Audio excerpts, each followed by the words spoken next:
পুলিশের চোখে ধুলো দিয়ে গাঁজা কারবারিরা এখন অভিনব কায়দায় গাঁজা পাচার কার্য চালাচ্ছে। বিগত কিছুদিন ধরেই পুলিশের কাছে খবর ছিল ছোট ছোট প্যাকেট করে গাঁজা বা রোডে পাচার হচ্ছে। শনিবার রাতে গোপন খবরের ভিত্তিতে চন্দ্রপুর বাস টার্মিনালে হানা দেয় পূর্ব থানার ওসির নেতৃত্বে একটি পুলিশ টিম। সেখান থেকে গাঁজা সহ দুজনকে পুলিশ ধাওয়া করে। পরবর্তী সময়ে বলদাখাল এলাকায় গিয়ে আটক করা হয় ওই দুই যুবককে। তাদের কাছ থেকে উদ্ধার করা হয় 22 কেজি গাঁজা, যার আনুমানিক বাজার মূল্য 50,000 টাকা। আটককৃত দুই হল প্রভাকর বিশ্বাস ও সুভাষচন্দ্র দাস। প্রভাকর বিশ্বাসের বাড়ি বলদাখাল এলাকায় এবং সুভাষচন্দ্র দাসের বাড়ি দক্ষিণ জেলায়।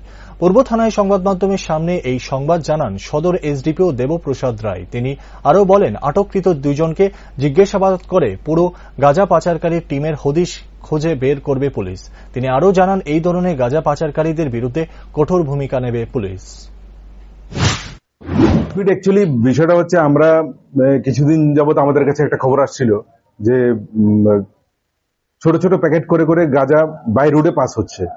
তো জেনারেলি আমরা দেখেছি, আগেও দেখেছি আমরা, যে বড় বড় গাড়ি করে ট্রাকে করে গাঁজা লুকিয়ে নিয়ে যাওয়া হয়।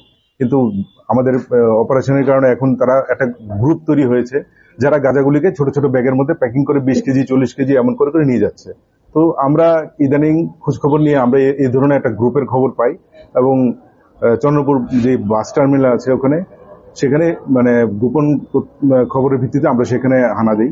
তো হানা দেওয়ার পর দুইজন যাদেরকে আমরা আইডেন্টিফাই করতে পেরেছি, যাদের কাছে গাঁজা আছে, ওরা পুলিশ দেখে পালিয়ে যাওয়ার চেষ্টা করে। তো পুলিশ এদের পিছু ধাওয়া করে এবং বলদাখালে গিয়ে ওদেরকে আটক করা হয়। সেখানে ওদের কাছে 22 কেজি গাঁজা পাওয়া যায়।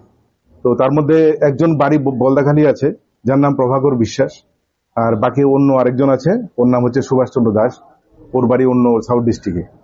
তো যাই হোক, আমরা এদেরকে জিজ্ঞাসাবাদ এবং ইন্টারোগেশন করে এদের পুরো গ্রুপটাকে আমরা বার করব এবং আগামী দিনে যাতে এই ধরনের গাঁজা পাচার না করতে পারে সেক্ষেত্রে আমরা ভূমিকা নেব।